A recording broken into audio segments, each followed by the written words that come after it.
Hey guys, welcome back to another special channel. This is your boy Beacom, that is born in Kenya, Africa made me. So from the previous chapter, we showed you how we were setting up our working station, basically trying to start up on a new fashion business at 30 with my wife, Michelle. So on today's episode, as you can see, I'm holding up a lubricant. Tunaenda kutengeneza machine.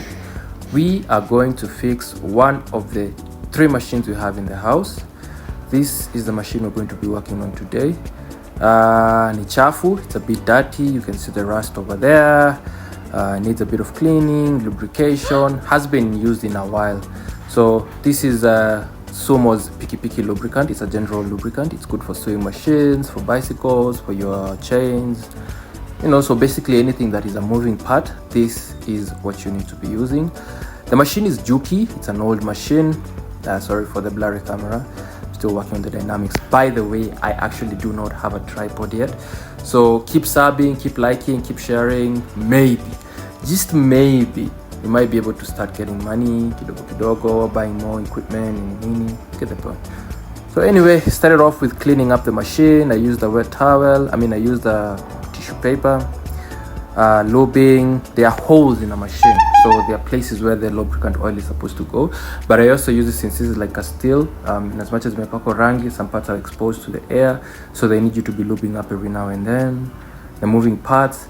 Then I noticed something is up. This thing was not moving up properly. Every time I spin, you can notice there's something wrong. That's when I checked out and I saw that there's some thread in there, some really crazy amount of thread. I don't have tools yet, so I'll be using anything and everything that's around. This is me trying to open up this sewing machine, removing the spinner. What do you call this wheelie thing, by the way? I'll Google that stuff. Somebody tell me in the description, in the comment section, what you call that machine. So anyway, why am I doing this? Why am I starting a business, or rather going back to the fashion business after almost 10 years of not doing it? First of all, the current economy at Ruto dictates that kupata kazi is not going to be very easy for us. That's a known fact.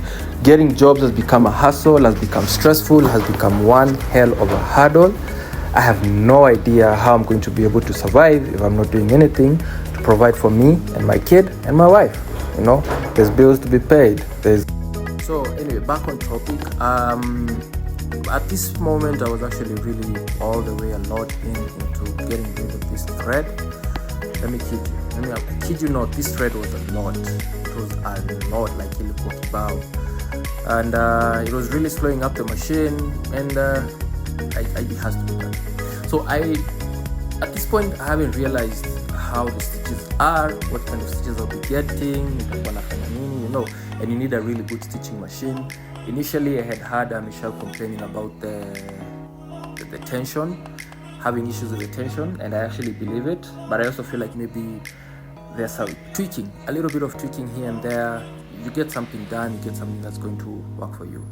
So threading up the machine, it's done, lubing, tested it whether it's working electrically. The motor is working just fine, everything is revolving just fine, the lube is working, everything seems to be going on great. So now I need to start fixing up and realizing how I'm going to be able to get to stitching. So by now I've already done most of the parts. This is my daughter. She's always bugging me sometimes to do something for her. Woo, kids are amazing. They can be a handful if you're not careful with them. So going back to the machine, I started off now like getting some really old clothes, stitching up, testing to see. And as you can see, goddamn, you can see the threads came out so easily. It was bad. I tried again and again.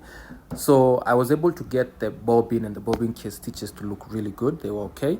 But then I was checking the thread from the top, from the needle, it was bad. It was really bad. So I had to redo it. Kept on adjusting, tweaking with the tension, messing around with the tension. I was using a knife for the record to adjust the tension. So eventually I actually started getting some really good results, quite frankly. Some of these results were actually really positively encouraging, because I was not going to spend any more money on getting myself a new machine or getting a fundi to come and fix this for me. Second sample, I decided I'm gonna try it out officially, see how it looks, and I kid you not, I was so excited.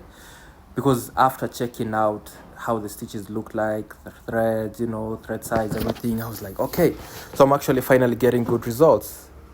Yes, I'm done. And you can see, guys, over here, everything looks superb. Mwah. Stay tuned as we wind up to a new episode.